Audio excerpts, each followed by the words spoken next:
The old fishing boat rocked gently as Thomas cast his line into the morning waters, his 7-year-old daughter Emma humming beside him. They'd been coming to this same spot for 3 years now, ever since her mother passed. That's when he saw it, a sleek yacht tilting dangerously in the distance, 2 small figures clinging to its side. Without thinking, Thomas dove into the cold October lake, leaving Emma calling after him. By the time he reached the twins, the boat was already slipping beneath the surface. But what would make a billionaire mother entrust her children to a boat with a faulty hull? Before we jump back in, tell us where you're tuning in from. And if this story touches you, make sure you're subscribed, because tomorrow I've saved something extra special for you. The alarm clock's gentle chime pulled Thomas from dreams of Margaret's laughter.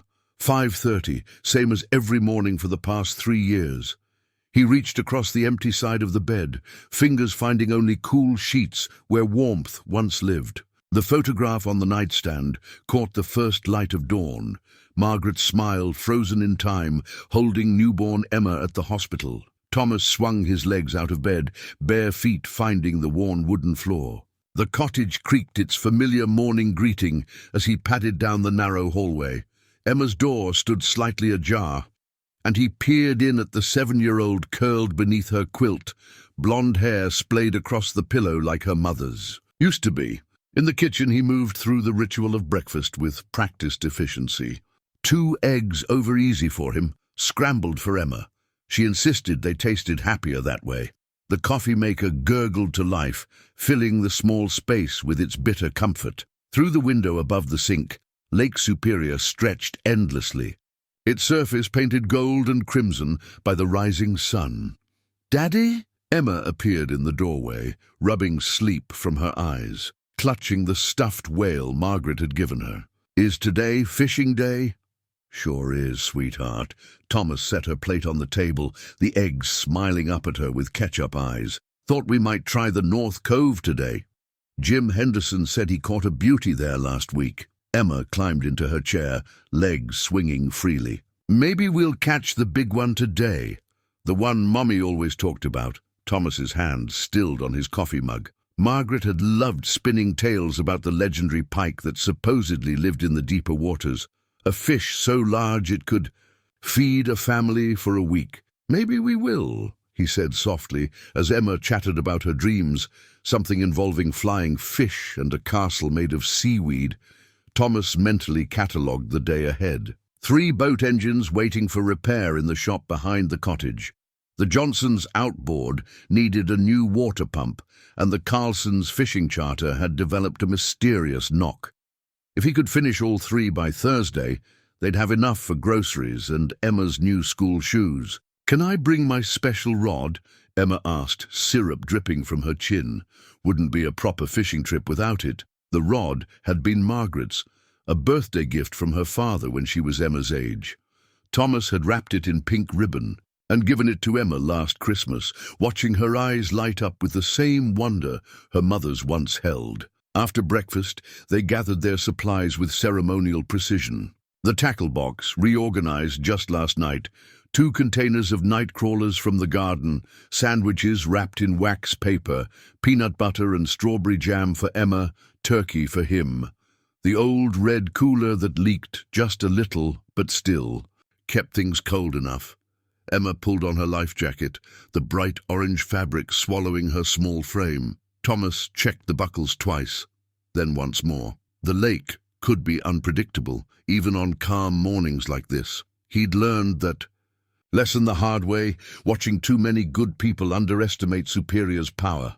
"Ready, Captain Emma?" He hoisted the cooler, while she proudly carried her rod and the small tackle box he'd painted purple just for her. "Ready, first mate, Daddy." They walked the worn path from cottage to dock, their feet finding each familiar stone and root. The morning air carried the scent of pine and water, of fish and distant rain. Their boat, a modest aluminum craft named Margaret's Dream, bobbed gently at its mooring. As Thomas helped Emma aboard, checking her life jacket one final time, he caught himself smiling.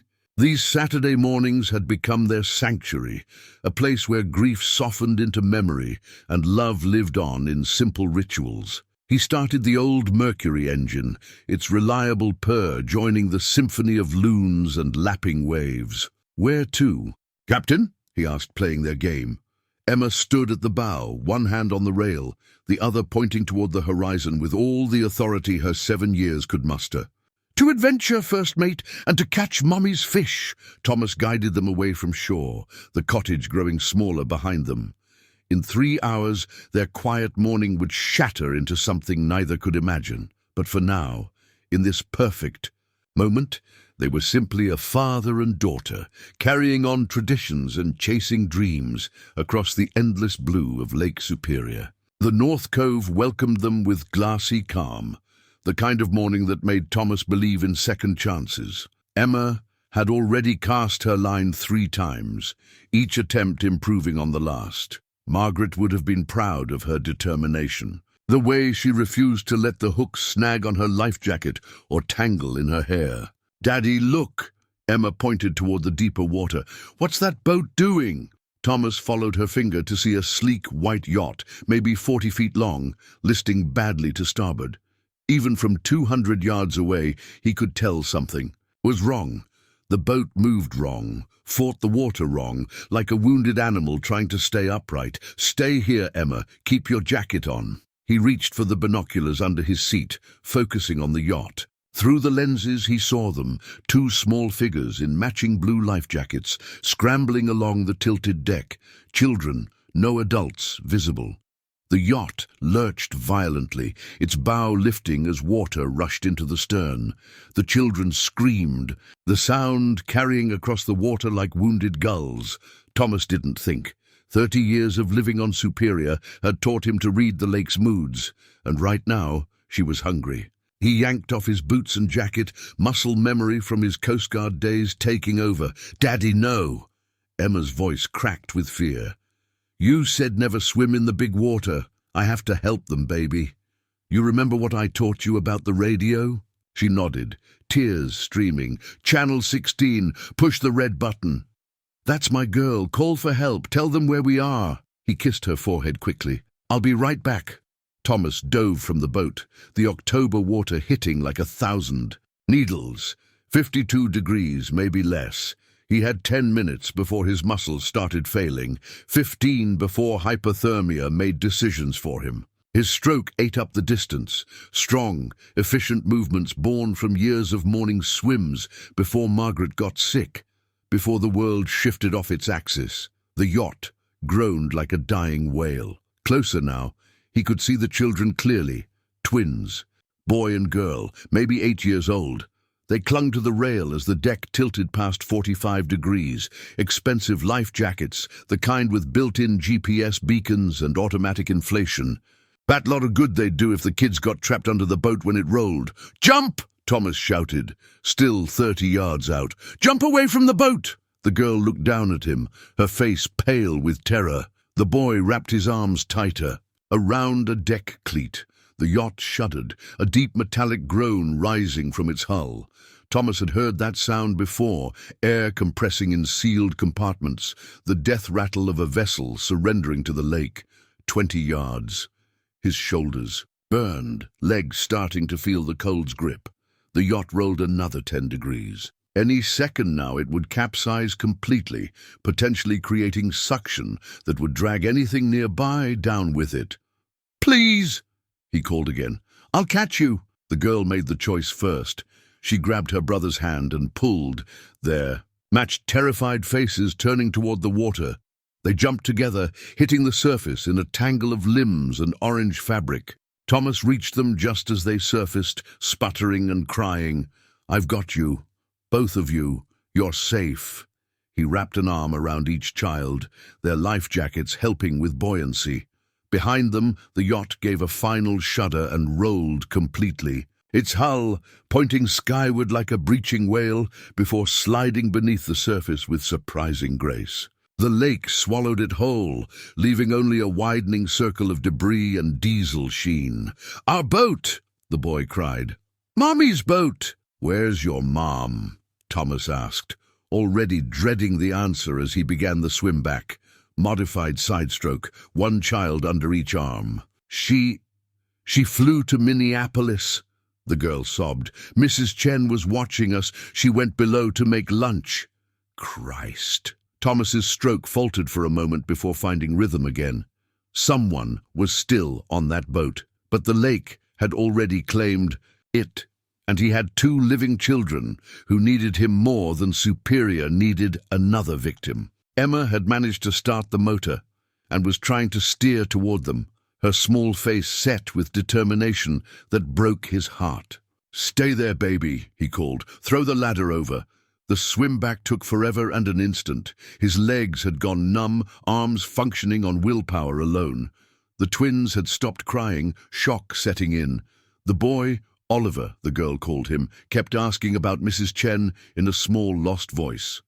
The girl, Sophia, just stared at where their yacht had been, as if willing it to resurface. Emma helped as best she could as Thomas hauled himself and the children aboard. His hands shook so badly he could barely wrap the emergency blanket around. The twins, they huddled together in the bottom of the boat, looking impossibly small and expensive in their designer sailing clothes. "You saved us," Sophia whispered, her voice barely audible over the engine. Thomas pulled Emma close with one arm while steering with the other.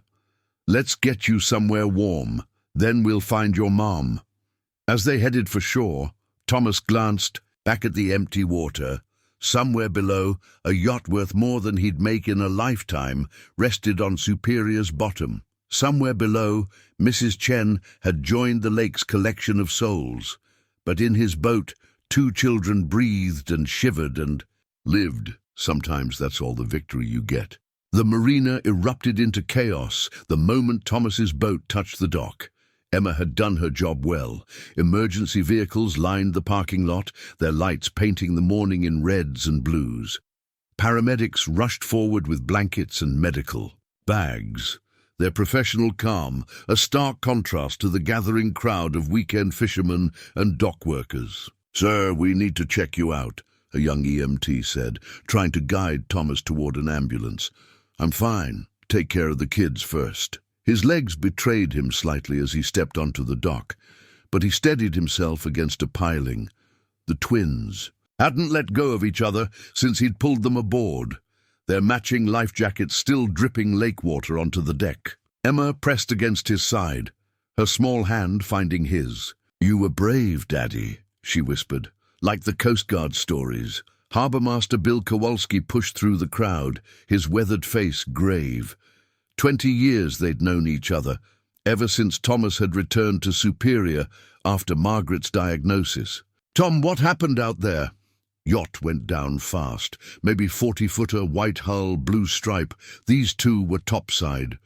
Thomas nodded toward the twins, who were being wrapped in thermal blankets by the paramedics. Their nanny was below deck. No chance to go back for her. Bill's expression darkened. He pulled out his notepad, understanding the weight of those words. The lake didn't give up her dead easily, sometimes not at all. "You get a name on the vessel." "Serenity's Dream," Sophia said suddenly, her voice small but clear. "That's our boat's name. Mommy named it," the crowd murmured. Even Thomas recognized. That level of yacht, the kind featured in magazines he'd never buy, owned by people whose lives intersected with his only in moments like this. "What's your mother's name, sweetheart?" A police officer knelt beside the children, her voice gentle. "Victoria." "Sterling." Oliver's teeth chattered despite the blankets. "She's in Minneapolis for a meeting. She said she'd be back tonight." More murmurs. Thomas might not follow high society, but even he knew the Sterling name. Old mining money transformed into new tech billions, the kind of wealth that bought yachts, as casually as he bought fishing lures. "We need contact information," the officer continued. "Do you know, I want my mom." Sophia's composure finally cracked, tears flowing freely. "I want my mom right now." Emma surprised everyone by walking over to the twins. She sat down on the dock beside them, still wearing her orange life jacket. "My daddy will help find her," she said with 7-year-old certainty. "He fixes everything. He even fixed my bike when Travis Conway said it was too broken."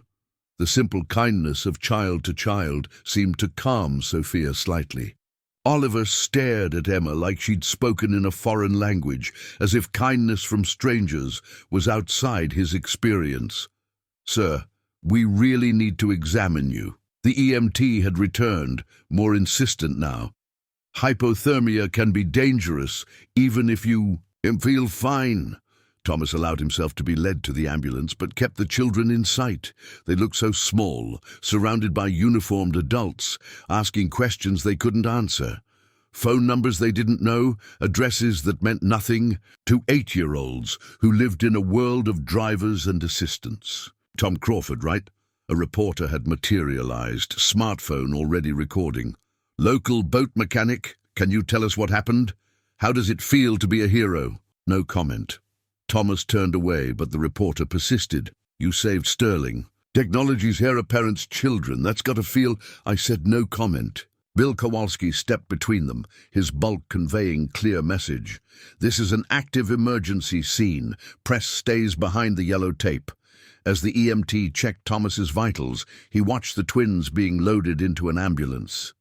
Sophia clutched Emma's hand until the last moment, as if this one kind girl was her lifeline in a world suddenly gone wrong. "Their mother," Thomas said to the police officer. "Someone needs to contact her immediately. Those kids just watched their caretaker die." "We're working on it. The Sterling Corporation has an emergency line. Someone's making the call now." The officer paused. "You did good out there, Tom. Not many would have made that swim." Thomas thought of Mrs. Chen, somewhere below in Superior's cold embrace. "Not good enough? You saved 2 lives. That's everything." After what felt like hours, but was probably 20 minutes, the EMTs cleared Thomas. Mild hypothermia, nothing rest and warm fluids wouldn't cure. The crowd had thinned, but the weight of the morning lingered. Emma held his hand tightly as they walked toward his truck. "Will they be okay, Daddy?" "I hope so, sweetheart. Their mommy will come. She will." Thomas lifted Emma into the truck, her fishing rod forgotten in the boat along with their untouched sandwiches, and dreams of catching Margaret's legendary fish. "Mommies always come when their babies need them." Emma was quiet for a moment. "Is that why our mommy can't come? Because she's too far away in heaven?" Thomas's throat tightened. "Yeah, baby, that's why." As they drove home, he couldn't shake the image of those 2 terrified faces, or the weight of waterlogged designer clothes, or the way tragedy had arrived on such a perfect morning. He'd given the officer his contact information, standard procedure for witness statements. By tomorrow, the twins would be back in their mansion.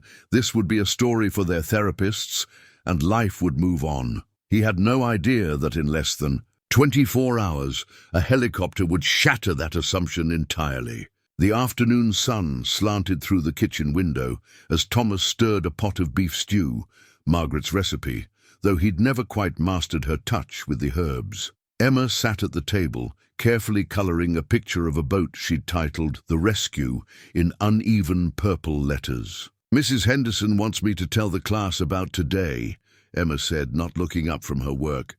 "For show and tell. What do you think about that?" "I don't know." She switched from blue to green crayon. "Maybe they'll think I'm making it up. Travis Conway never believes me about anything." Thomas set 2 bowls on the table, the mismatched dishes they'd bought at the church rummage sale. "You don't have to talk about it if you don't want to."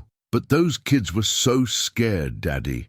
Like when I had that bad dream about the water monster, except real." She put down her crayon. "Do you think their mummy found them yet?"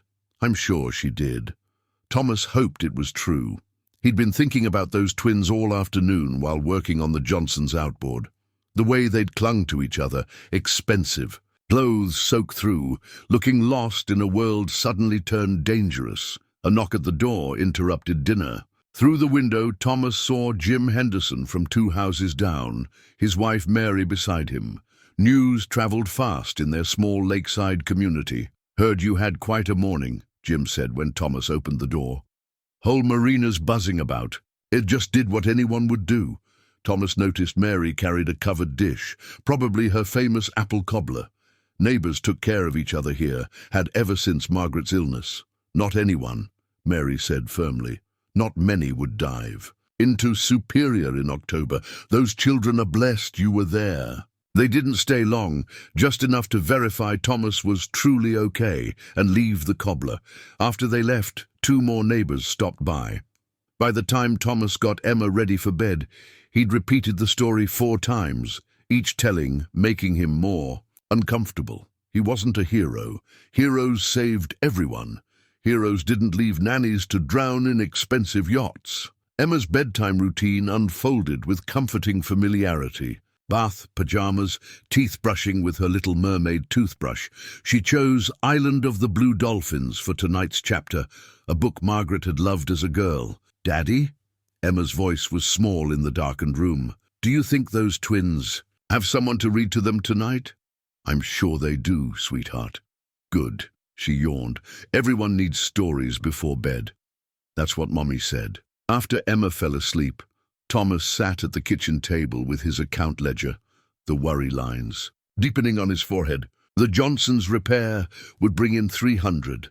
The Carlsons' engine work might net 500 if he could source used parts. Still short for October's rent and Emma's school expenses. He walked to the living room, stopping before Margaret's, a photo on the mantel. She smiled back at him, frozen in a moment from their honeymoon at Pictured Rocks. They'd been so young, so certain that love could overcome anything. I saved 2 kids today, he whispered to her image.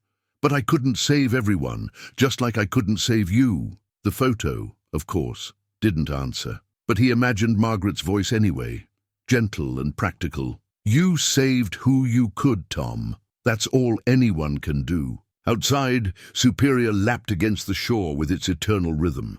Thomas walked onto the small deck, looking out at the water that had given him his livelihood and taken so much in return. Somewhere out there, expensive salvage crews would be preparing to search for a yacht and its lost passenger. Somewhere, a wealthy mother was holding her children, grateful for a stranger's intervention. His hands, rough, calloused from years of honest work, flexed unconsciously. The EMT had been impressed by his swimming strength for a man of 52. You must work out, she'd said. Thomas had almost laughed. His workout was hauling engines, turning wrenches, keeping a business afloat, and a daughter fed on determination. Alone. Back inside, he checked on Emma once more, adjusting her blanket where she'd kicked it off. The rescue had shifted something in his chest, reminded him how quickly life could change. One moment, you're fishing with your daughter. The next, you're pulling terrified children from Superior's grasp. He prepared for bed with mechanical movements, setting out clothes for tomorrow's work, checking that Emma's backpack was ready for school. Normal life, resuming its pattern like water, filling a brief depression in sand.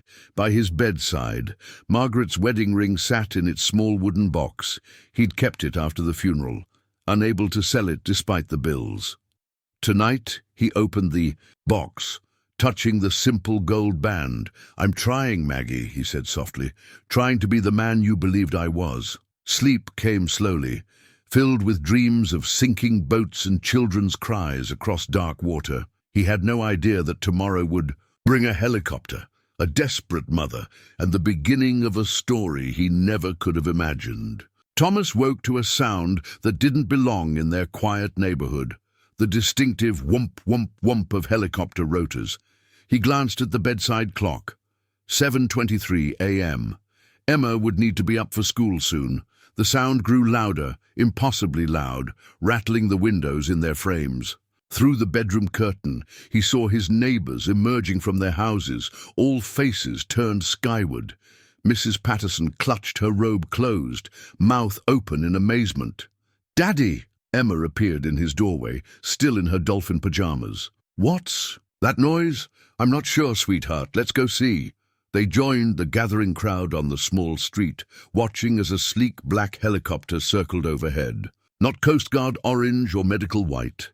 This was something private, expensive, the kind of aircraft that belonged in movies rather than above their cluster of modest homes.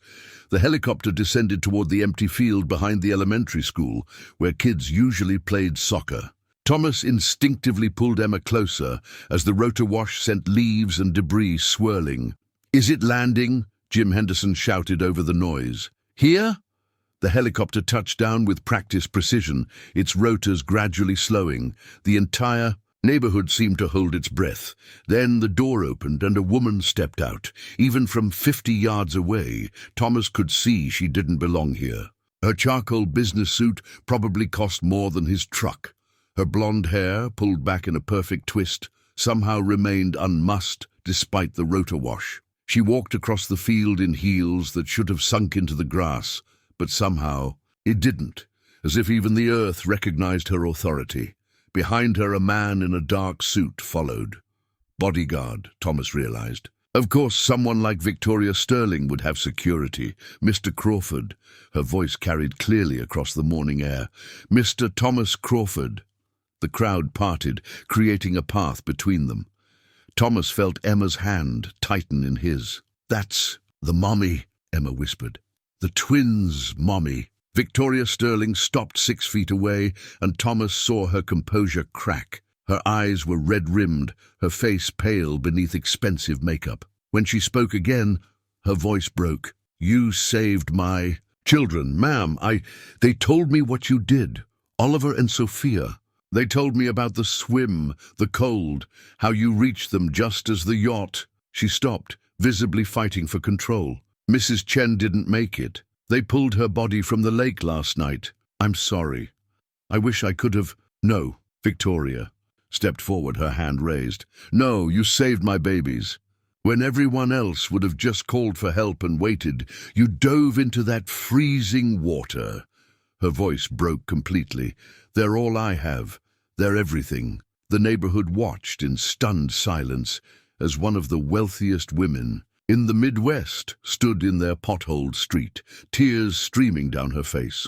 Thomas shifted uncomfortably, aware of his faded work clothes, of Emma peeking out from behind his leg. "Is this your daughter?" Victoria's voice softened as she noticed Emma. "The twins told me about her, how she held Sophia's hand in the ambulance, told her everything would be okay." Emma stepped forward slightly. "Are they okay? Oliver and Sophia? They are, sweetheart, thanks to your daddy, and to you." Victoria knelt, bringing herself to Emma's eye level. Expensive suit be damned.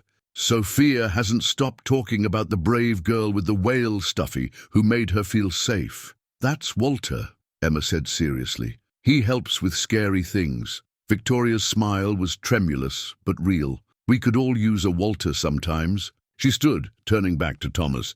"I need to thank you properly. The twins want to see you. They insisted I find you today. Would you both consider having dinner with us? I know it's an imposition, but—" "That's not necessary, Ma'am. Please." The single word carried surprising weight. "I've spent the last 18 hours thinking my children were gone. The Coast Guard told me about the water temperature, the statistics, what should have happened. But you gave me back my life. At least let me make you dinner." Thomas glanced down at Emma, who was looking up at him with hopeful eyes. He thought of the twins, traumatized, and wanting to see the man who'd saved them. Some things were more important than class differences. "All right," he said quietly, "for the kids." Victoria's relief was palpable. "Thank you. Tonight, I can send a car. We'll drive ourselves." Thomas's pride had its limits. She pulled out a business card. Not from a purse, he noticed, but from a slim silver case in her jacket pocket. Even in crisis, she moved through the world prepared. 7 o'clock, the address is on there. It's about 40 minutes south on the lake. As quickly as they'd arrived, Victoria and her bodyguard returned to the helicopter. The neighborhood watched it lift off, becoming a speck against the morning sky, leaving behind only swirling leaves and stunned gossip. "Well," Jim Henderson said into the sudden quiet, "that's not something you see every day." Emma tugged on Thomas's hand. "Are we really going to their house?" "Looks like it, sweetheart. Should I wear my good dress? The one from Easter?" Thomas looked down at the card in his hand. Embossed letters on stock so thick it barely bent. "Victoria." Sterling, CEO, Sterling Technologies, an address in the most exclusive part of the shoreline? Yeah, he said softly, I think your East address would be perfect. Thomas stood before his closet, staring at the meager selection as if willing something appropriate to materialize. His good shirt, the one he'd worn to Margaret's funeral, hung beside 2 work flannels and a Packers sweatshirt. Daddy, do I look okay? Emma twirled into his room, her Easter dress flaring out. The lavender fabric still fit mostly, though the hem hit higher than it had in spring. You look beautiful, sweetheart, just like... He caught himself. Beautiful, like Mommy? Emma's voice was soft. It's okay to say it. I like when you remember her out loud. Thomas's throat tightened. 7 years old, and already so wise about grief. Yeah, baby. Just like Mommy. The drive to the Sterling estate took them along the shore road, past the tourist shops and summer cottages, into the rarefied territory where driveways had gates and houses hid behind strategic landscaping. Emma pressed her nose to the window, counting boats in private marinas. There's so many, she breathed. Do they use them all? Probably not, sweetheart. The GPS directed them to a stone entrance flanked by copper lanterns. Thomas hesitated at the intercom, feeling like a delivery driver who'd taken a wrong turn. Before he could press the button, the gates swung open silently. Magic gates! Emma exclaimed. The driveway curved through old-growth pines for nearly a quarter-mile before, revealing the house, though house seemed inadequate. It sprawled along the shoreline, all glass and natural wood, designed to look effortless, despite obviously costing millions. Thomas's truck looked absurd, parked beside the fountain. It's like a castle, Emma whispered. A real castle. The front door opened before they reached it. Victoria stood there, transformed from the morning's power-suited executive into someone more approachable.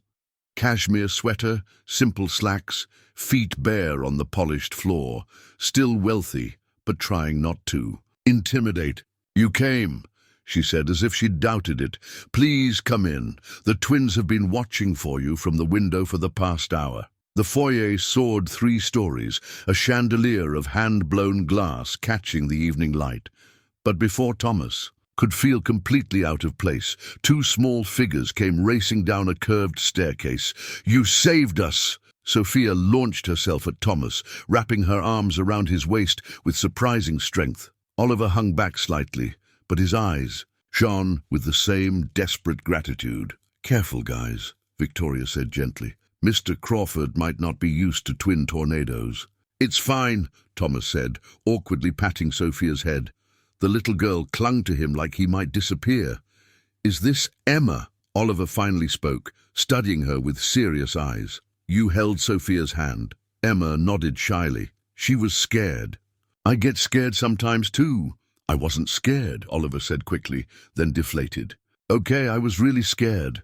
Why don't you show Emma the playroom? Victoria suggested. Dinner won't be ready for a bit. The twins led Emma away, chattering about toys and games, leaving Thomas alone with Victoria in the cavernous foyer. The silence stretched uncomfortably. Can I get you something to drink? Victoria asked. Beer? Wine? I have no idea what you like. I realize I'm handling this all wrong. Water's fine. And you're doing fine. She led him to a kitchen that belonged in a magazine. Marble counters, professional appliances, views of the lake through floor-to-ceiling windows. But children's drawings covered the refrigerator, and a half-finished puzzle took up one end. Of the enormous island, signs of real life amid the perfection. They couldn't sleep last night, Victoria said, pouring water from a pitcher with lemon slices. Even with mild sedatives the doctor prescribed, they kept asking for you. She paused. I Googled you. Former Coast Guard, own a boat repair business, widowed 3 years ago. I'm sorry about your wife. Thomas stiffened. You investigated me? I'm sorry. It's habit. I run a tech company. Information is what we do. She had the grace to look embarrassed. Also, my ex-husband will use any excuse to challenge custody. I had to make sure you weren't, that this wasn't That I wasn't some opportunist looking for a payout. God, I sound awful, don't I? Victoria rubbed her temples. Rich woman suspicious of everyone's motives. Richard, my ex, he'd love that narrative. I don't want anything from you, Miss Sterling. Just glad your kids are safe. Victoria, please. She studied him with eyes the same grey-blue as Superior on a cloudy day. And that's exactly why I trust you. The hospital said you refused the reward I tried to leave. Didn't earn any reward, just did what needed doing. See? That. Victoria pointed at him with her water glass. That right there. Do you know how long it's been since someone in my life just did the right thing without calculating the angles? She laughed, but it had a bitter edge. Even Mrs. Chen, God rest her soul, she was wonderful with the twins, but she charged triple rate for weekends. The sound of children's laughter drifted from somewhere deeper in the house. Victoria's expression softened. They're playing, she said wonderingly. Actually playing. First time since yesterday. Kids are resilient, especially with friends. Is that what they are already? Friends? Thomas thought of Emma's immediate kindness at the dock, the way she'd known instinctively what the twins needed. Kids don't see the same barriers we do. No, Victoria said quietly. They don't. She seemed to shake herself. I'm keeping you standing in the kitchen like hired help. Please let me show you around. The twins will want you to see their rooms. They've been preparing presentations, apparently. Oliver has every boat book he owns laid out. As she led him through the house, pointing out features with a mix of pride and self-deprecation, Thomas found himself relaxing slightly.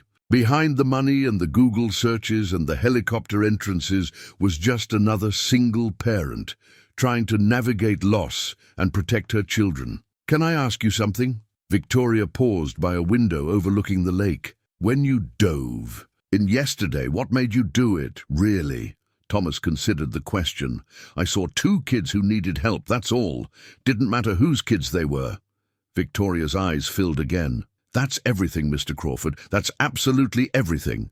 Dinner was served in what Victoria called the small dining room, though it could have fit Thomas's entire cottage. The table, set for 5, instead of what looked like its usual 20, created an intimate island in the vast space.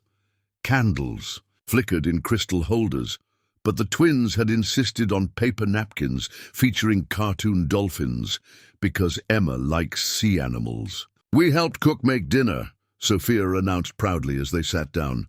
I stirred the sauce, and I set the table, Oliver added, except Mom fixed it after. You did beautifully, Victoria said, shooting Thomas an amused glance. The forks were only slightly on the wrong side.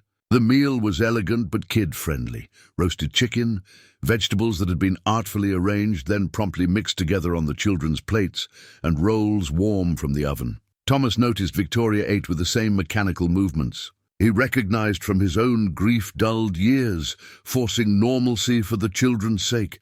Do you have a boat? Oliver asked Thomas between bites. Besides the fishing one, just the fishing boat. But I work on all kinds at the marina. Big ones, small ones, sailboats, motor yachts, like ours. The boy's voice went small. Yeah, Thomas said gently, like yours. The insurance company is already hassling me about the salvage operation, Victoria said quietly, as if I care about recovering a boat when Mrs. Chen... She trailed off, glancing at the children. Boats can be replaced, Thomas said simply.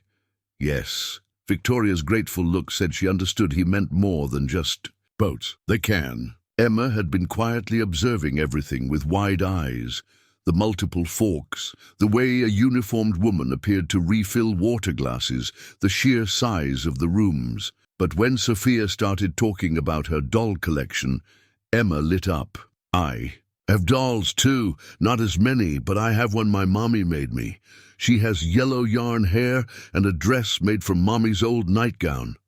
Can we see it sometime? Sophia asked eagerly. If your mom says it's okay.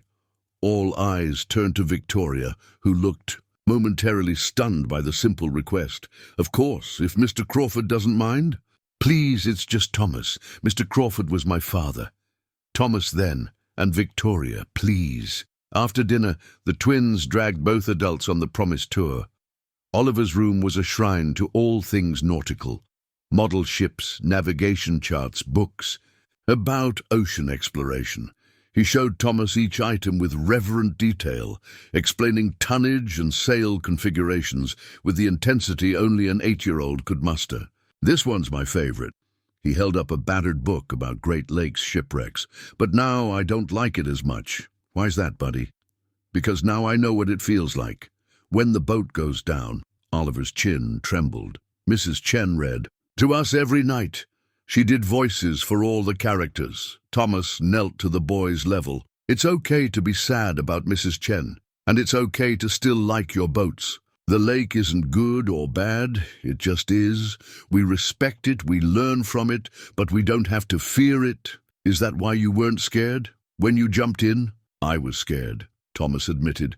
"But sometimes being scared doesn't mean you don't act.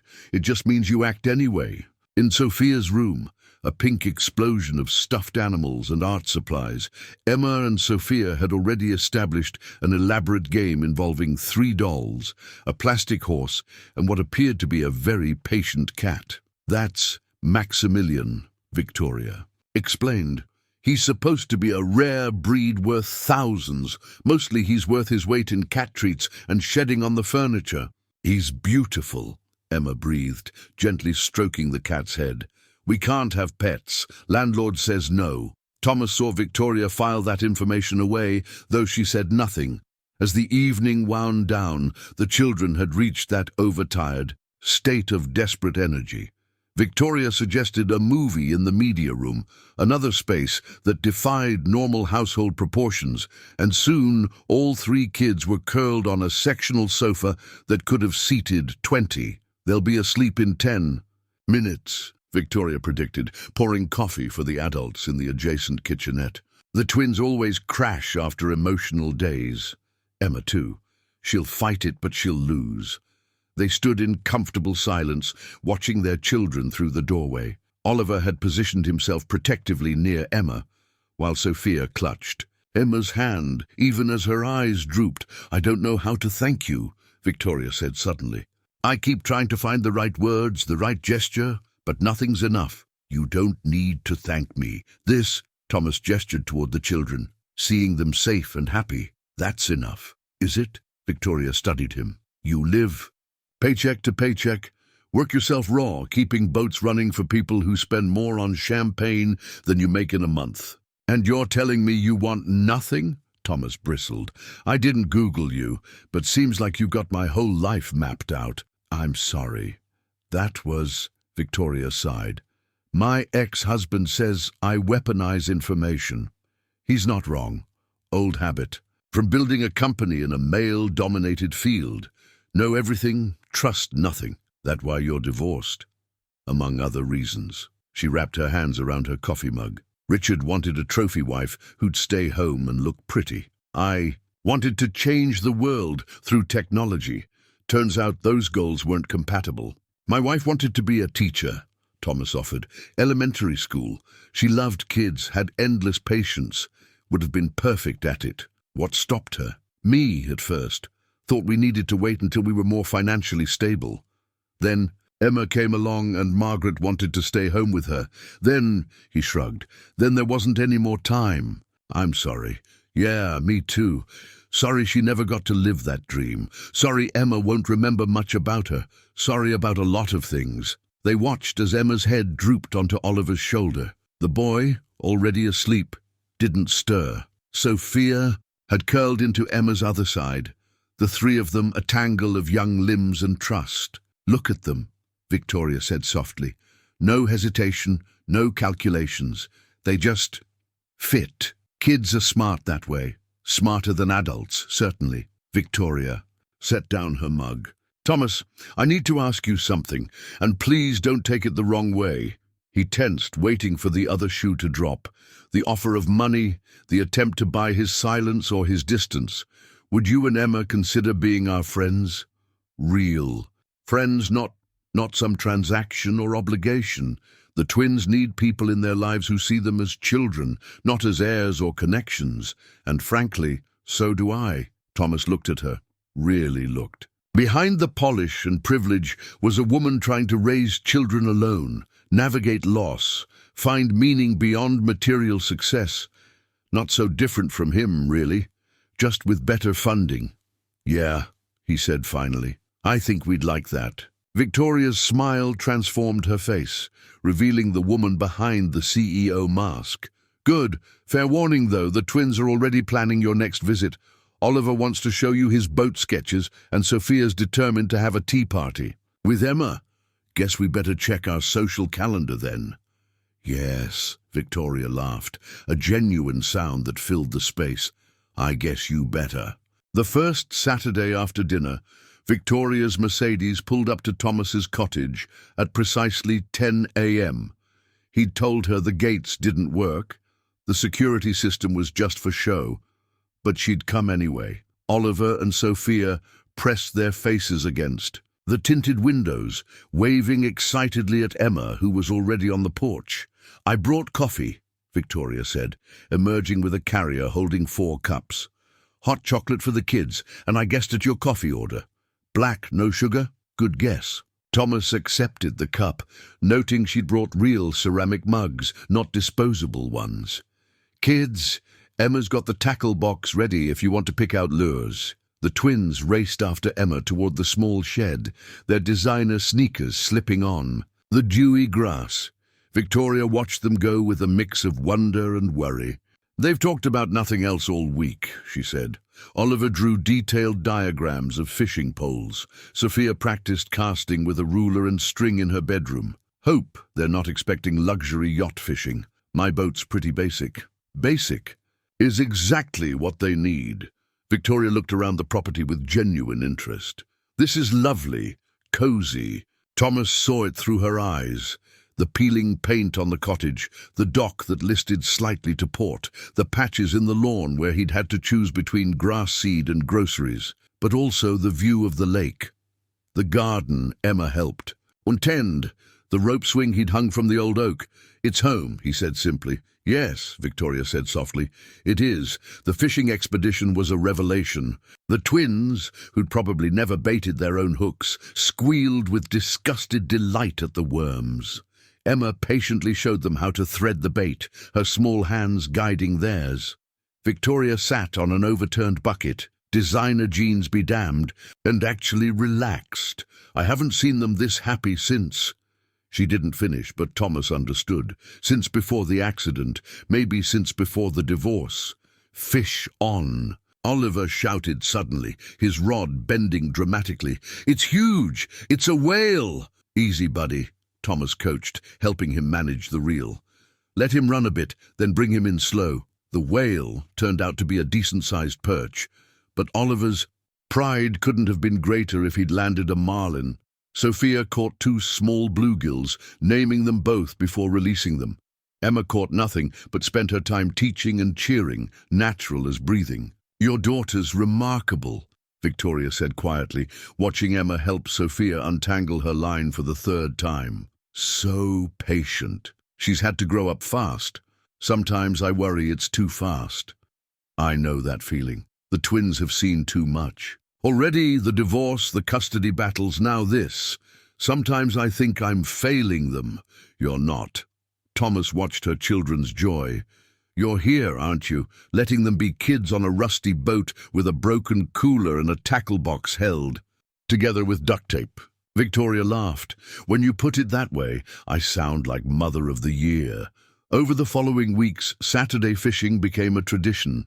Victoria learned to bait her own hook, though she wore gloves the first few times. The twins accumulated a collection of lucky lures that Emma helped them organize. Thomas taught them about weather patterns, fish behavior, water safety, real knowledge, not yacht club abstractions. But it wasn't just Saturdays. Victoria started stopping by during the week, always with an excuse, returning Emma's forgotten sweater, dropping off cookies the twins had made, consulting about boat maintenance for insurance purposes. She'd stay for coffee while the kids played, and they'd talk. "I fired my CFO today," she told him one afternoon, sitting at his kitchen table like it was normal. "Found out he was embezzling. Small amounts, but still. That's why you have trust." Issues? One of many reasons. She traced the wood grain on the table. Hard to know who sees you versus who sees your bank account. Must be exhausting, suspecting everyone. It is. She looked at him directly. Why I value this. You've never once asked about my money. Don't care about your money. I know. It's refreshing. Another day, Thomas found her in his garage, watching him work on an outboard motor. Could you teach me, she asked, basic maintenance? I own a boat, owned one, but I don't know the first thing about how it works. So he taught her. Oil changes, spark plugs, basic troubleshooting. Her manicured hands got dirty, and she seemed delighted by it. The twins and Emma would find them. There, Thomas explaining compression ratios, while Victoria took notes on her phone. Mum's learning boat stuff, Sophia announced one day, as if it was the most amazing thing ever. Everyone should know how their equipment works, Thomas said. Rich or poor, the lake doesn't care. Knowledge keeps you safe. The community noticed, of course. Jim Henderson made pointed comments about fancy visitors. The marina guys teased Thomas about his rich girlfriend. But Emma's teacher, Mrs. Patterson, pulled him aside at pickup one day. Emma's been so happy lately, she said. More confident. She's been helping the other kids more, speaking up in class. Whatever's changed, it's good for her. What changed was friendship. Real friendship, not based on transaction or obligation. The kids had bonded completely. Oliver, protective of Emma at school, when older kids teased her patched backpack, Emma including the twins in her small circle of friends, Sophia drawing pictures of all 5 of them as a family. That last part worried Thomas. Kids got attached fast, built dreams on nothing more than shared Saturday mornings, but when he watched them together, teaching Oliver to tie fishing knots, helping Sophia identify birds, the 3 of them plotting adventures, he couldn't bring himself to create distance. They're getting attached, he said to Victoria one evening. The kids were in Emma's room, building a blanket fort that somehow required every pillow in the house. I know, Victoria said quietly. Is that bad? Might be. When you go back to your real life, this is my real life. Her voice held unexpected steel. Those Saturday mornings, watching my kids learn from you and Emma, that's the realest thing I've done in years. But your work, your social obligations, can wait, or adapt, or disappear entirely for all I care. She paused at the sound of laughter from the bedroom. Do you know what Oliver asked me last night? What? If Uncle Thomas could come to his school's career day. He wants you to talk about boats and fixing things. Said it was cooler than his friend's dad, who's a plastic surgeon. Thomas felt something shift in his chest. Uncle Thomas? Is that okay? I can tell them. No, it's fine. Good, actually. Victoria smiled, the one that transformed her from CEO to just another single parent finding her way. Good, because Sophia's already planning your birthday party. Fair warning, she's very into pink balloons. Emma appeared in the doorway. Blanket. Cape draped over her shoulders. We built a fort. Wanna see? As the adults followed her to inspect the architectural marvel of blankets and dreams, Thomas caught himself thinking dangerous thoughts. About how Victoria fit at his kitchen table. About how the twins called him Uncle Thomas. About how Emma glowed with new confidence. About how sometimes broken things could be repaired, not back to what they were, but into something entirely new. The weather radio crackled to life at 3:47 p.m., its automated voice cutting through the marina's workshop. Severe storm warning for Lake Superior coastal areas.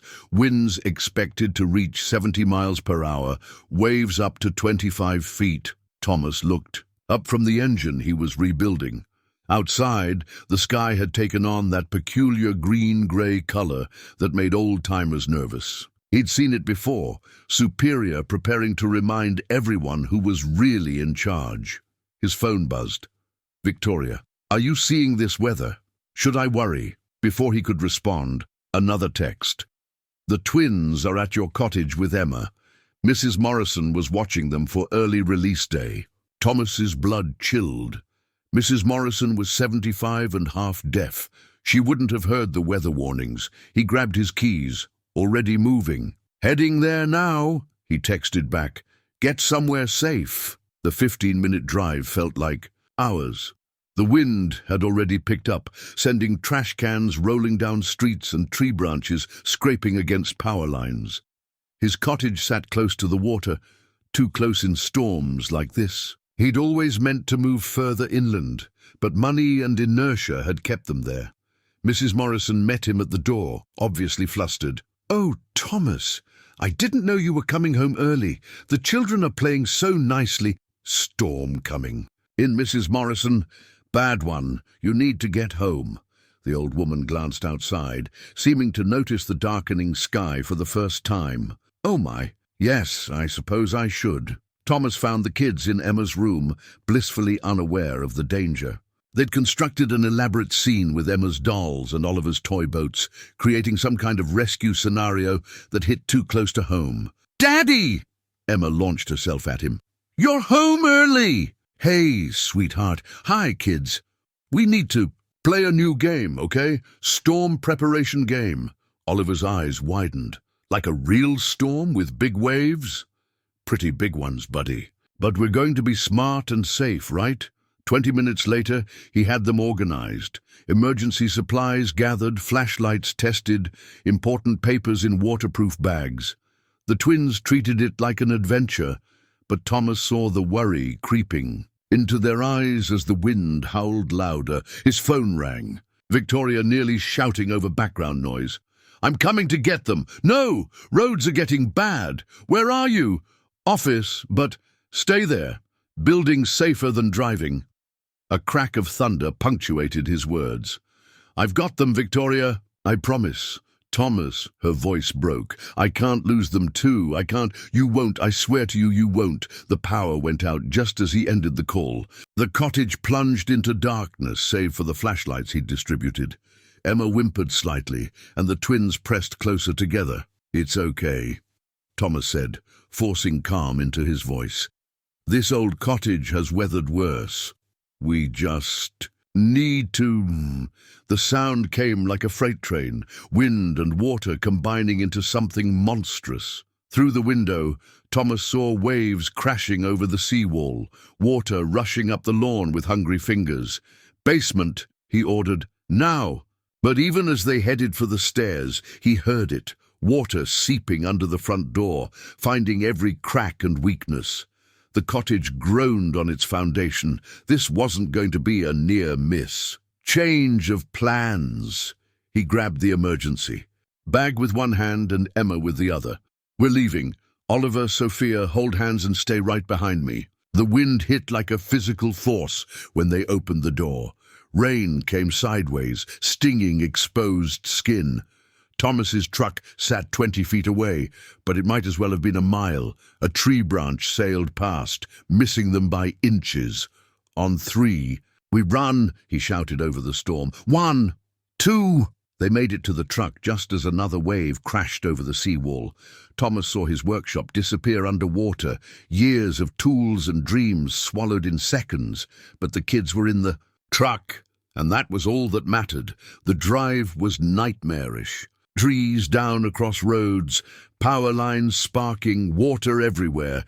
The twins huddled in the back with Emma between them, all three holding hands in silence. Thomas took routes he'd learned as a teenager, back roads that stayed higher, away from the lake's grasp. "Where are we going?" Sophia asked in a small voice. "Somewhere safe," Thomas promised, making a decision that would have seemed impossible weeks ago. "Your house, it's built higher, stronger. You know the way?" Oliver sounded surprised. "I know the way." Victoria was already there when they arrived, having beaten the worst of the storm. She stood in the doorway, soaked from her own journey, watching for them. When the truck pulled up, she ran barefoot through the rain. "My babies!" She pulled the twins into fierce hugs, then surprised Thomas by hugging Emma just as tightly. "Thank God, thank you, thank God." Inside, she'd prepared candles, blankets, the gas fireplace providing warmth and light. The children, exhausted from fear and adrenaline, collapsed on the couch. Within minutes, they were asleep, still holding hands. Thomas and Victoria stood, by the window, watching Superior rage. His cottage was probably underwater by now, everything they owned except what he'd grabbed. "I'm sorry," Victoria said quietly. "You're home. It's just stuff. The kids are safe. That's what matters." "No, it's not just stuff. It's your life, your memories with Margaret." She turned to him. "You saved my children twice now, once from the lake, once from the storm. Anyone would have—" "No." She gripped his arm. "No, they wouldn't. You keep saying that, but it's not true. You put my children's lives before your property, before everything. Do you understand what that means to me?" Thomas looked at their children, sleeping peacefully, while the storm raged outside. Emma's head on Oliver's shoulder, Sophia curled against Emma's side. 3 kids who'd found each other despite every difference in their worlds. "Yeah," he said softly, "I think I do." The storm would rage until morning. His cottage would be deemed a total loss. The workshop with its tools and dreams would need complete rebuilding. But in this moment, in this house on the hill with 2 broken families sheltering together, Thomas felt something he hadn't experienced in 3 years. He felt hope. The storm had passed, leaving Superior calm as glass under a star-filled sky. Thomas stood on Victoria's terrace, unable to sleep despite the exhaustion pulling at his bones. Behind him the house slept, children safe in guest rooms, their evening. Terror replaced by peaceful dreams. Couldn't sleep either? Victoria appeared beside him, wrapped in a cashmere shawl, carrying 2 mugs of something steaming. "Brandy-spiked hot chocolate," she explained, handing him one. "Figured we earned it." They stood in comfortable silence, sipping warmth while the lake reflected moonlight like scattered diamonds. So different from this afternoon's monster. Thomas thought about his cottage, probably reduced to waterlogged walls and ruined memories. "I keep thinking about the boat," Victoria said suddenly. "The yacht. Oliver and Sophia almost, and today they almost—" She trailed off, hands trembling. "On the mug. But they didn't. That's what matters. Is it? I'm supposed to protect them. That's my job, my only real job. And I keep failing." She set the mug on the railing, fingers finding the pale line where her wedding ring used to rest. "Richard says I'm reckless. Maybe he's right. Your ex sounds like an ass." Victoria's laugh was bitter. "Investment banker, comes with the territory. We met at Stanford. I was the ambitious programmer. He was the golden boy with family connections. Classic story. He wanted a wife who'd host parties and produce heirs. I wanted to build something that mattered. What happened? I succeeded." She picked up the abandoned wedding ring from her pocket, a massive diamond that caught the moonlight. "Sterling Technologies went public when the twins were 3.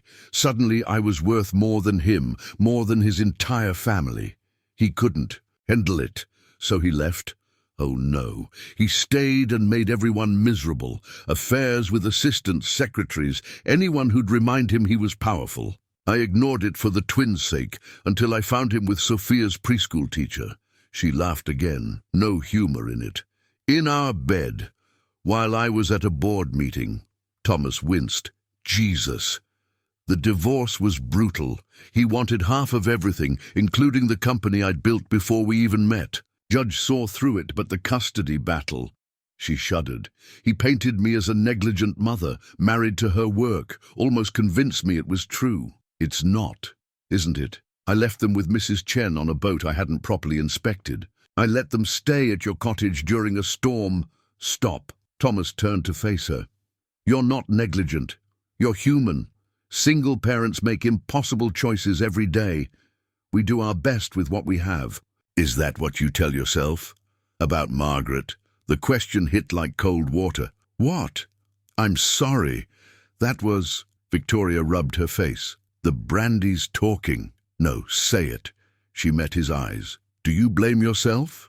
For not catching it sooner? Not having better insurance? Not being able to save her?" Thomas's throat closed.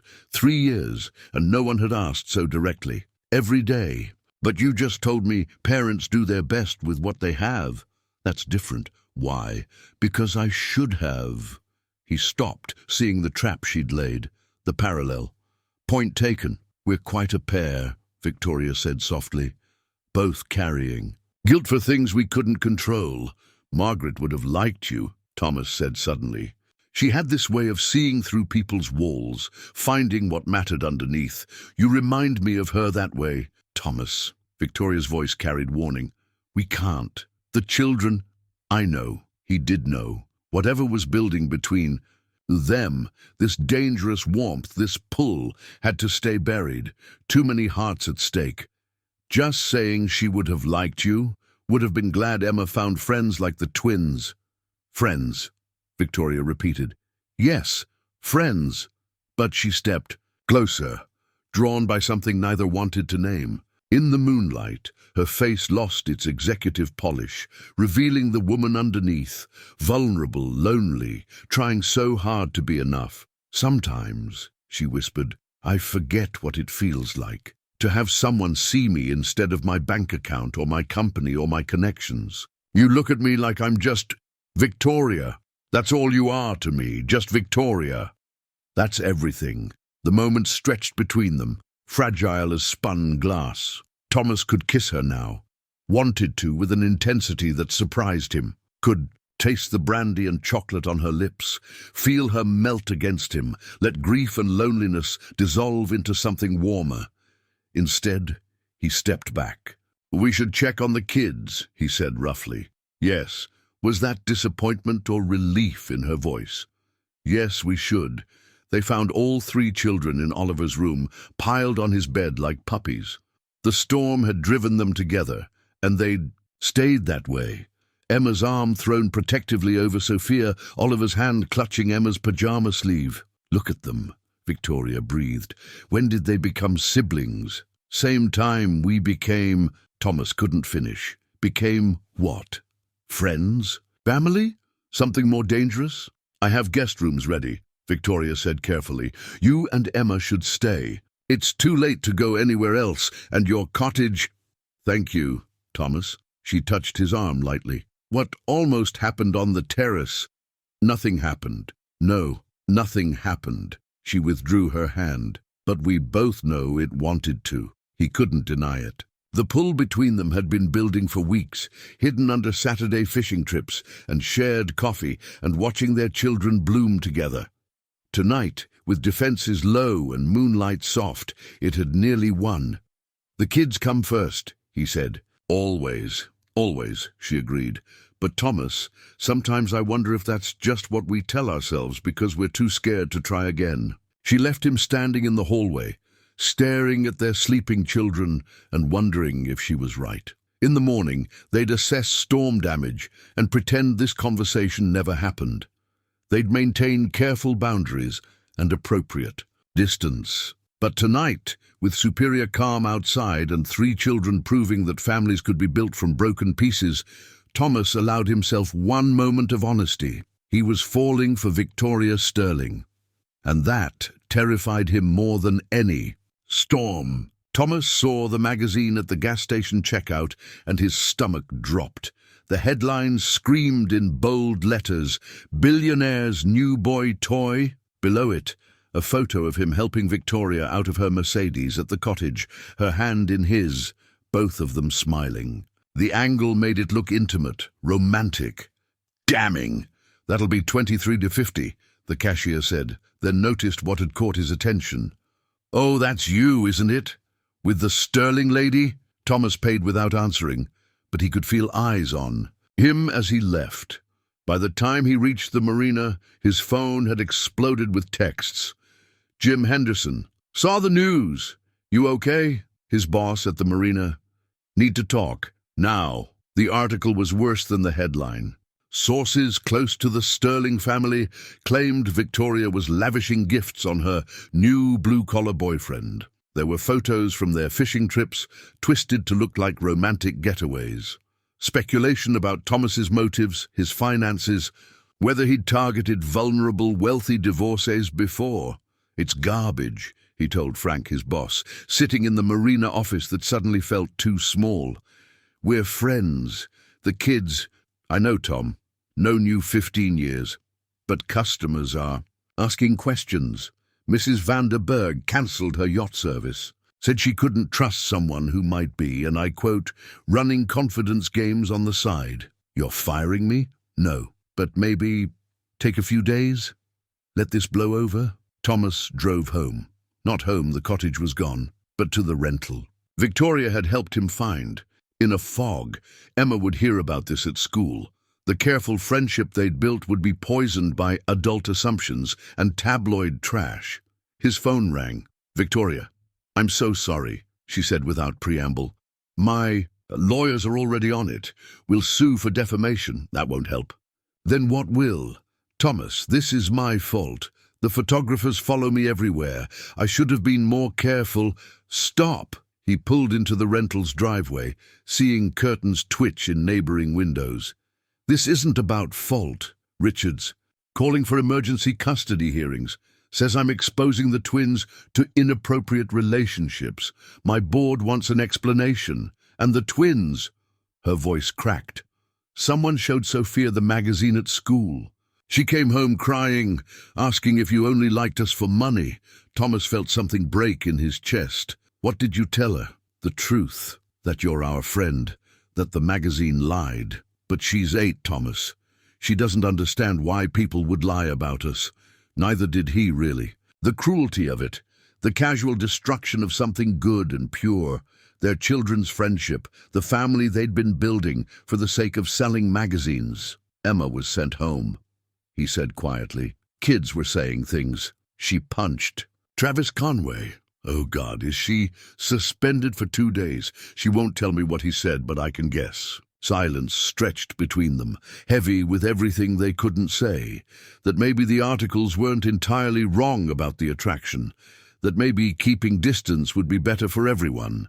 That maybe broken people shouldn't try to build new things together. I should stay away, Thomas said finally, until this dies down.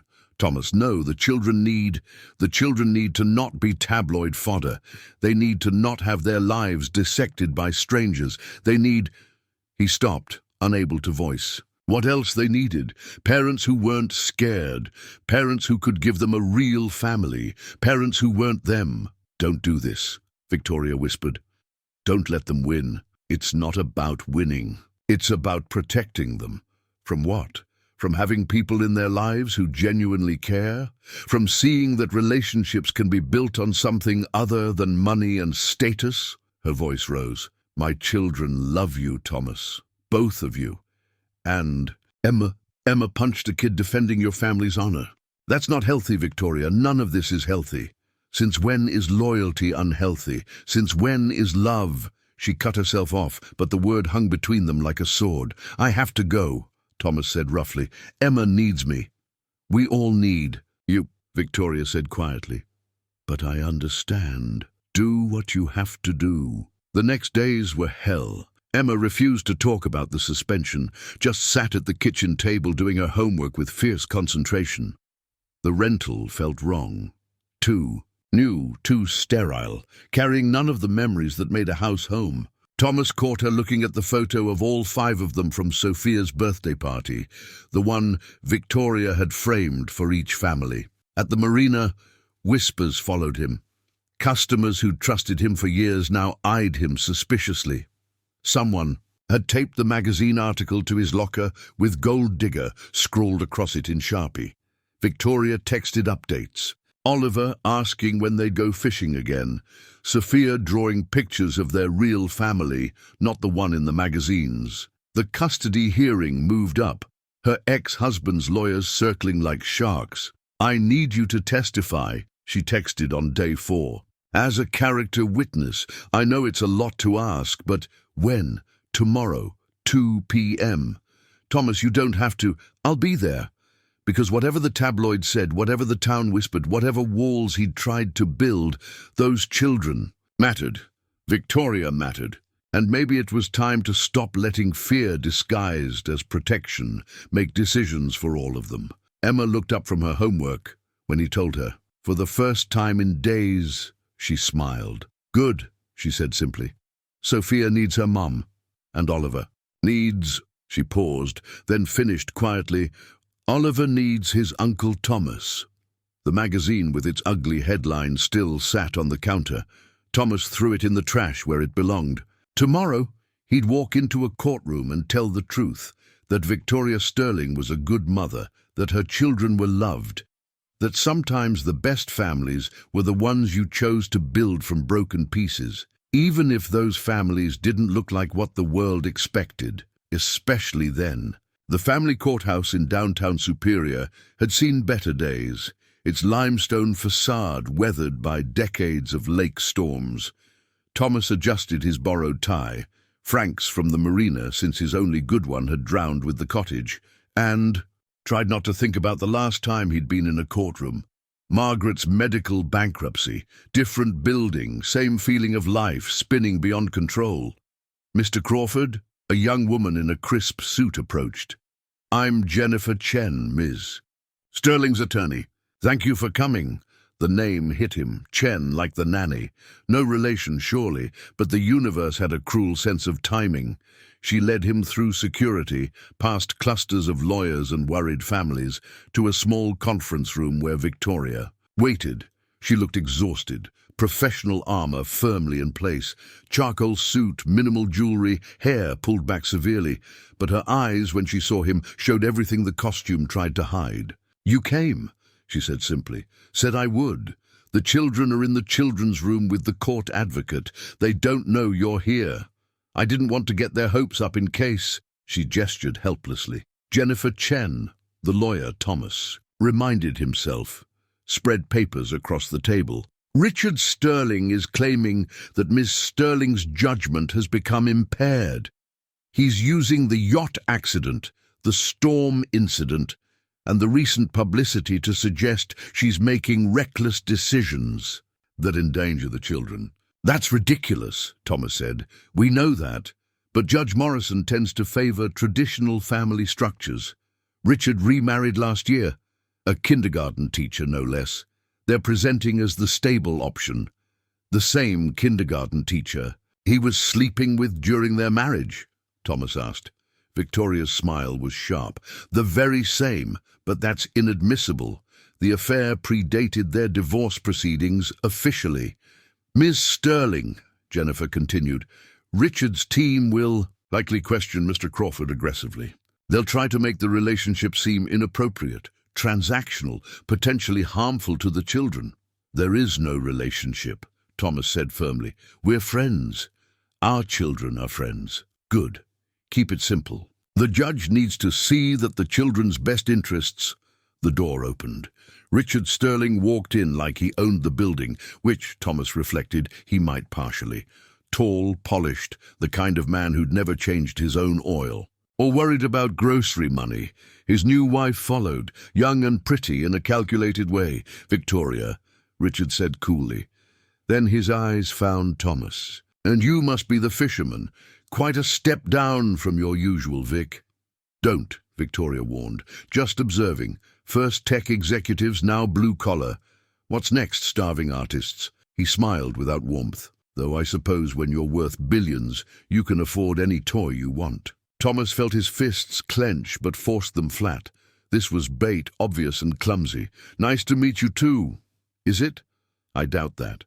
Richard straightened his already perfect tie. "Let's skip the pleasantries. You're going to walk away. Today. Cut all contact with my children, and this stays civilized." "Your children." Victoria stood. "They're our children, Richard. And you don't get to—" "I get to protect them from your increasingly erratic choices, letting them stay with a stranger during a hurricane, parading them around with your new boyfriend for tabloids." "He saved their lives," Victoria said quietly. "Twice? Convenient, wasn't it? Being right there when the boat went down, almost like someone knew." Thomas was moving before thought caught up, not to strike. He had more control than that, but stepping between Victoria and her ex, making his position clear. "Careful," he said quietly. "You're about to say something you can't take back." Richard's eyes glittered. "Threatening me in a courthouse? Jennifer, I trust you're recording this?" "I'm observing two men having a conversation," the lawyer said, calmly. "Nothing more." The bailiff called them before it could escalate. The courtroom was smaller than Thomas expected, more like a conference room than the grand chambers from TV. Judge Morrison, a woman in her 60s with sharp eyes, reviewed papers while they settled. The next hour was surgical. Richard's lawyer painted Victoria as a negligent mother, too focused on work, making dangerous choices. The yacht accident, the storm, the inappropriate relationship with a man of questionable motives. Then came Thomas's turn. State your name. If for the record, Thomas Crawford. Mr. Crawford, how did you meet Miss Sterling? Thomas kept his voice steady, telling the story simply. The rescue, the visit, the growing friendship between the children. He didn't embellish, didn't defend, just truth. Did Miss Sterling offer you money? She tried to give a reward. I refused. Have you received any financial benefits from this? Friendship? She helped me find a rental after the storm destroyed my cottage. I'm paying full market rent. And the nature of your relationship? We're friends. Our children are friends. That's all. Richard's lawyer smiled like a shark. Just friends? Then explain these. Photos appeared, him and Victoria on the terrace that night, standing close, the fishing trips. Every moment that could be twisted was, Mr. Crawford, you're a widower, correct? Financial struggles, behind on bills? Objection, Jennifer said. Relevance. Goes to motive, Your Honor. I'll allow it. Thomas felt heat rise but kept his voice level. Yes, I'm widowed. Yes, money's tight. Most people in my position know that feeling. So when a wealthy woman shows interest, I don't care about her money. Really? A man in your position doesn't care about billions? I care about my daughter having friends. I care about those twins who nearly drowned. I care about doing what's right. Money. Thomas met the lawyer's eyes. Money doesn't mean much when you've held your wife's hand while cancer ate her alive. When you've watched your 7-year-old cry for her mother, you learn what actually matters. Silence. Mr. Crawford, Judge Morrison spoke for the first time. In your opinion, is Ms. Sterling a good mother? Thomas didn't hesitate. The best. She shows up. Every Saturday, designer clothes and all, baiting. Hooks and getting dirty because that's what her kids want. She learned boat maintenance because knowledge keeps you safe. When the storm hit, she drove through hell to reach them. She's not perfect. No single parent is. But she loves those children more than life. And your interest in this family? Your daughter lost her mother. She found friends who understand that loss. The twins found stable people who see them as kids, not bank accounts. Victoria found... He paused. She found people who like her for who she is. If that's a crime, Your Honor, then guilty as charged. More silence. Then, from the children's advocate, Your Honor, may I share something? The twins drew pictures while waiting, pictures of their family. She held up 3 drawings. All showed the same thing, 5 figures holding hands. Mommy, Oliver, Sophia, Uncle Thomas, and Emma. Family as children see it, uncomplicated by adult fears. Judge Morrison studied the drawings for a long moment. Mr. Sterling, she said finally, I see no evidence of endangerment here. I see a mother doing her best, children who are clearly loved, and a support system that, while unconventional, appears healthy. Joint custody remains as previously ordered. Case dismissed. The gavel came down like grace. In the hallway after, Victoria caught Thomas's arm. What you said in there was true, all of it. I know. Her eyes were bright with unshed tears. That's what made it perfect. The children burst from the advocate's room, all 3 talking at once. They'd been told the good news. Mommy won. Families stayed together. Uncle Thomas was a hero again. Emma hugged Victoria. The twins tackled Thomas. For a moment, in that dingy courthouse hallway, they were exactly what the drawings showed. A family, unconventional, unexpected, but undeniably real. Victoria stood in Thomas's cramped rental kitchen, 2 plane tickets laid on the scarred Formica table like an escape hatch from reality. First class to Seattle, then a connection to New Zealand. A tech conference that could easily become permanent relocation. I have a job offer, she said quietly. Heading up the Pacific Development Division for a partner company. The twins and I could start fresh. No tabloids, no Richard, no small-town whispers. Thomas stared at the tickets. Departure date, 3 days from now. That's... He cleared his throat. That's good, smart, after everything that's happened. I want you and Emma to come with us. The words hung in the air like suspended breath. Outside, November rain hammered the windows, the first cold edge of winter approaching. Victoria, hear me out. She pushed a folder across the table.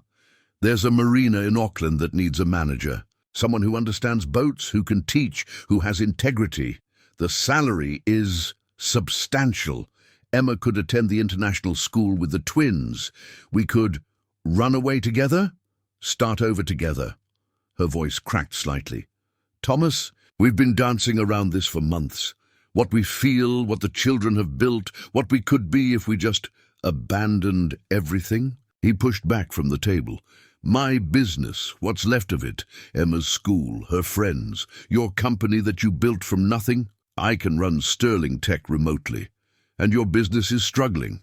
Don't deny it. I've seen the bills you try to hide, the way you count pennies for groceries. Heat flashed through him.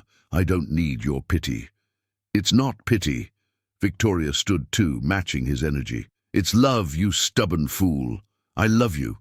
The twins love you both. Emma loves us. We're already a family in every way that matters, except the one that would make it real. And your solution is to run, to let Richard and the gossips win? My solution is to choose happiness over pride. She pulled out her phone, showing photos from the Auckland marina. Look at it, Thomas. Modern facilities, year-round sailing weather, a house on the water included in the compensation package. Emma could have her own room, a real home, not some rental that smells like other people's lives. Thomas did look, and for a moment let himself imagine it, waking up to Victoria's smile, the twins and Emma running along foreign beaches. Work that paid enough to save for Emma's college. No more choosing between groceries and gas.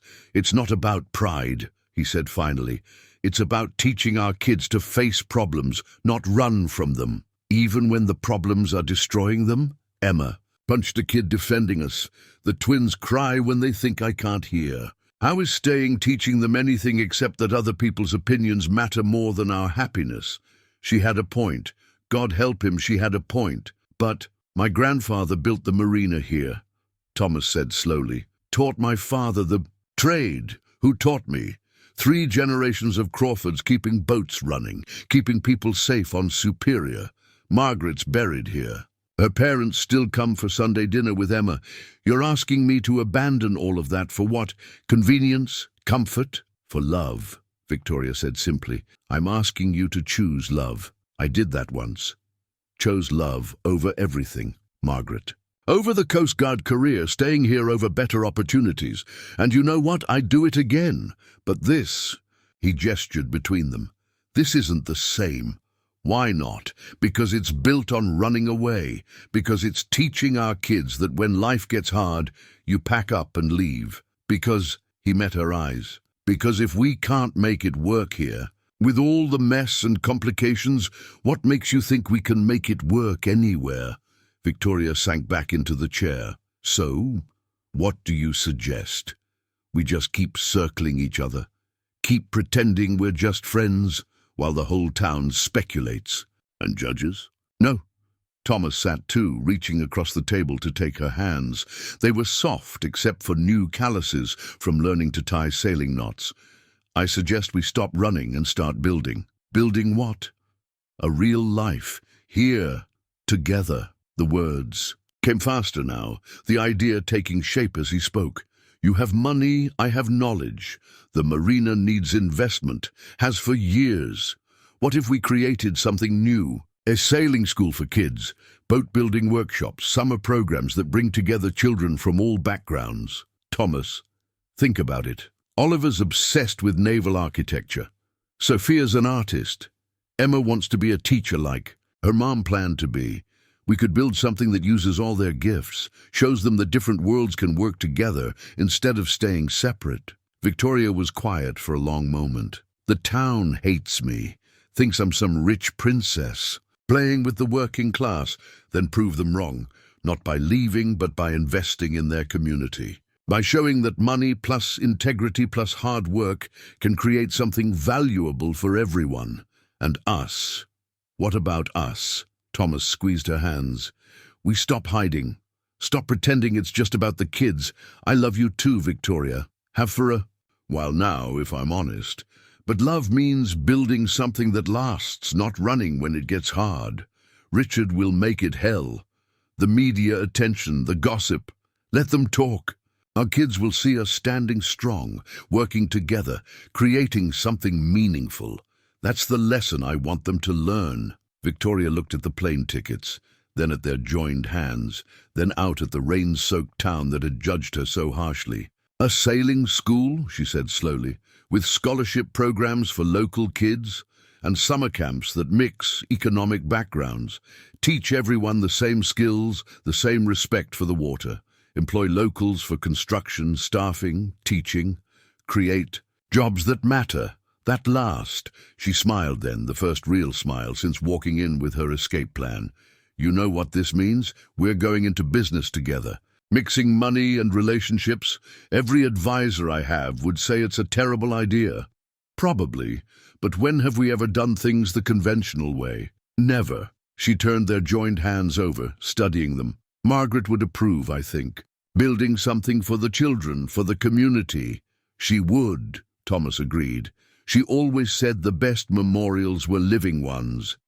Victoria gathered up the plane tickets, but instead of putting them away, she tore them in half. Then quarters, then eighths, until New Zealand was just confetti on the ugly table. All right, Thomas Crawford, she said. Let's build something, but I have conditions. Such as, we do this as equals. Your knowledge, my resources, both our. Sweat equity. And, she took a breath, we stop pretending we're not together. I want to wake up next to you. I want the kids to have one home, not two. I want to plan Sunday dinners with Margaret's parents and have them know I'm not replacing her, but adding to the family Emma already has. That's a lot of wants. I'm a CEO. I'm used to getting what I want. But her voice was vulnerable, asking, not demanding. Thomas stood, pulling her up with him. Then I guess we better start working on that list. He kissed her then, their first real kiss, in the ugly rental kitchen with torn tickets at their feet and rain at the windows. It tasted like new beginnings and second chances and the kind of love that builds rather than runs. When they finally pulled apart, Victoria was crying and laughing simultaneously. The children are going to be insufferable. They've been planning our wedding for weeks. Then we better not disappoint them. Thomas wiped her tears with his thumb. Partners?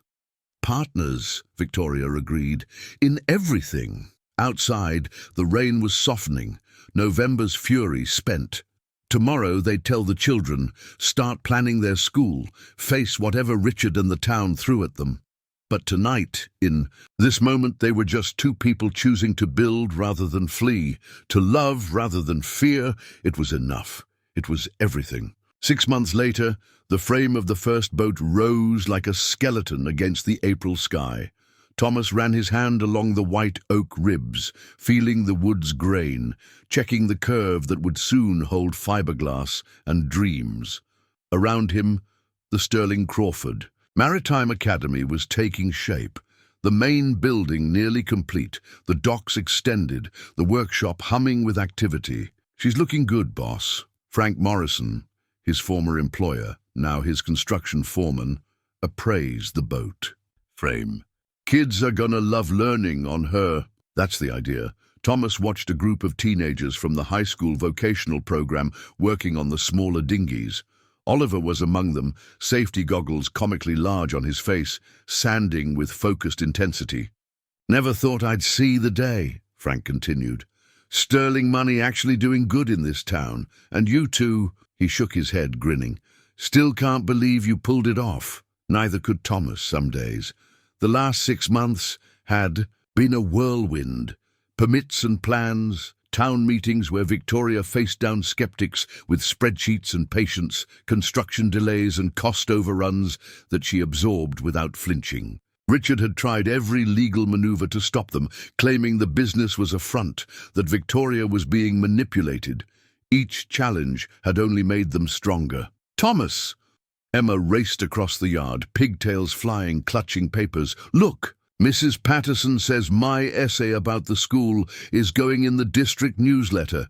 He knelt to read her careful handwriting. "Why Our New School Matters" by Emma Crawford. She'd written about second chances, about how boats didn't care if you were rich or poor, about how her new family proved that different kinds of people could work together. "It's perfect, sweetheart. Mom helped me with the spelling. The words slipped out naturally now. Mom for Victoria, Dad for Thomas from the twins. They'd made it official last month in a quiet ceremony by the lake. Just family and close friends. Margaret's parents giving their blessing with tears and joy." "Speaking of Mom," Emma continued, "she says the reporters here, from the national magazine, they want to take pictures of you and the boats." Thomas sighed. The media attention had shifted from scandal to inspiration, a riches and rags partnership. Rebuilding a community.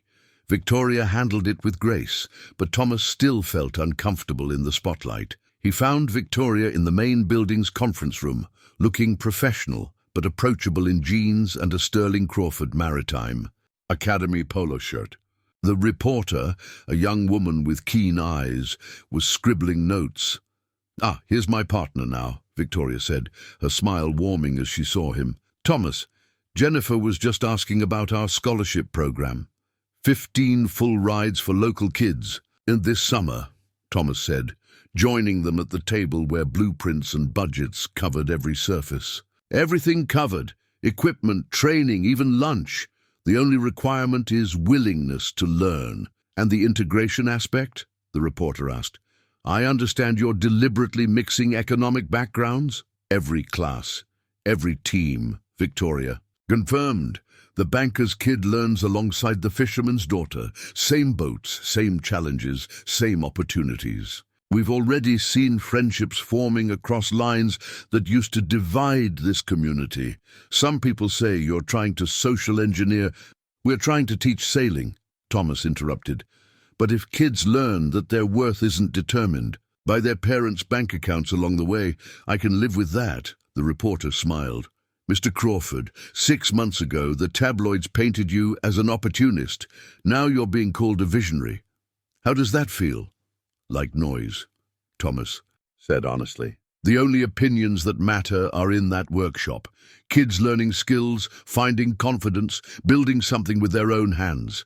Everything else is just talk." After the interview, they walked through the facility together, checking progress. The summer camp dormitories were nearly finished, the teaching fleet of small sailboats arriving next week. In the workshop, Sophia had set up an art corner where she was designing the Academy's logo. A compass rose with boats for arrows, bridging all directions. "Daddy Thomas," she ran over, paint on her cheek. "Do you like it?" "Oliver said it needs more technical stuff, but I think it's perfect. It's brilliant, sweetheart, exactly what we need." Richard appeared at the workshop door, his weekly mandated visitation. The custody arrangement had shifted after the academy opened, the judge impressed by the stability and opportunities the children now had. He looked uncomfortable in his Italian shoes on the sawdust floor. "Daddy!" The twins ran to him, and Thomas saw Victoria tense slightly. Co-parenting with Richard remained challenging, but they managed it for the children. "Ready for our afternoon?" Richard asked them, then nodded stiffly to Thomas and Victoria. "I see construction's on schedule." "Ahead of schedule, actually," Victoria replied coolly. "The community's been incredibly supportive." "Yes, I've heard. My mother's even talking about sponsoring a boat." He seemed pained by the admission. "She says it's good to see sterling money being used for something worthwhile." It was the closest to approval they'd gotten from him. Thomas decided to take it as progress. After Richard left with the twins, Thomas found Victoria in their office, a small space overlooking the water, deliberately modest despite what they could afford. She was staring at a framed photo on the desk, all 5 of them at the groundbreaking ceremony, shovels in hand, dirt flying, genuine joy on every face. "Regrets?" he asked, wrapping his arms around her from behind. "Never." She leaned into him.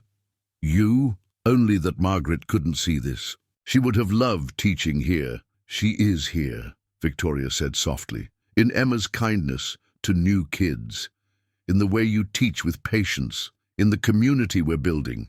She's in all of it." Thomas kissed the top of her head, breathing in the scent of sawdust and her expensive shampoo, a combination that had become home. Through the window, he could see their first boat taking shape, could hear Emma laughing with friends, could feel the pulse of something new and good growing from the ashes of loss. "Come on," he said. "Let's go check on the boat. I want to show you how the mast step is coming together." More boat talk. But she was smiling, already moving toward the door.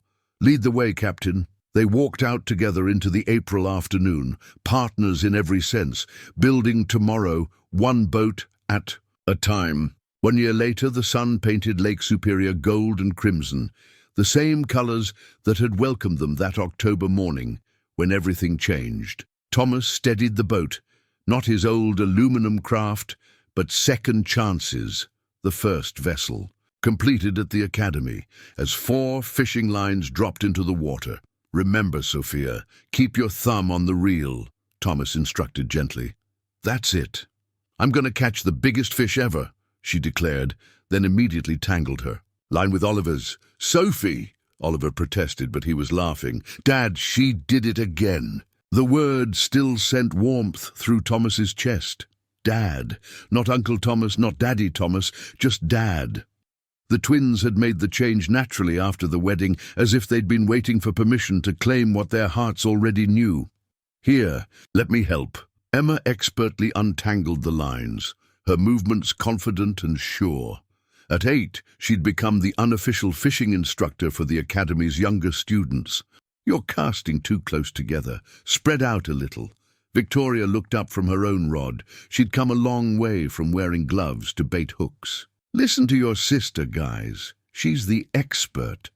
Sister, another word that had settled into place like a missing puzzle piece. The adoption papers had gone through last month, making legal what love had already established.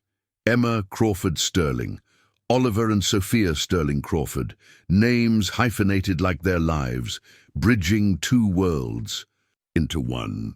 "This is nice," Victoria said softly, moving closer to Thomas. "Just us. No reporters, no construction crews, no drama."